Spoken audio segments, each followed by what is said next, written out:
কিরিটবাবু, আপনিও একজন জনজাতি সৈনিক, একজন রাজ্যের গর্ব।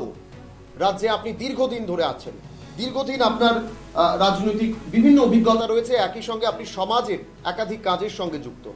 কি অভিজ্ঞতা হচ্ছে এই এই এই গোটা পরিস্থিতিতে? কি মনে হচ্ছে কোন দিকে যাচ্ছে এই সমাজ, বা এই ধরনের বিভিন্ন বক্তব্য যেগুলো প্রদ্যুৎ কিশোর দেববর্মন করছেন? আক্ষরিক অর্থে কি রাজনীতিটা রাজনীতির মতো হচ্ছে, না কোথাও এক প্রকার ইমোশনের গেম চলছে? ধন্যবাদ।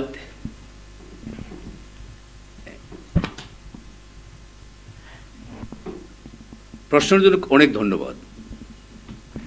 আমার অভিজ্ঞতায় যা দেখে আসলাম, শুনছি, প্র্যাকটিক্যালি ভুগছে, সমস্যা তো এখনো রয়েই গেছে।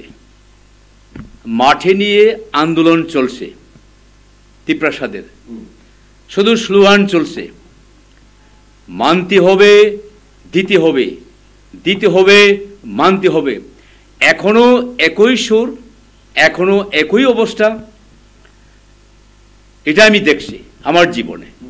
কিন্তু এই যে হয়েছে মোটামুটি, এটা কেউ এখন আমি নিজে বলতে পারতেছে না। এটা আমার উত্তর, সাপ উত্তর।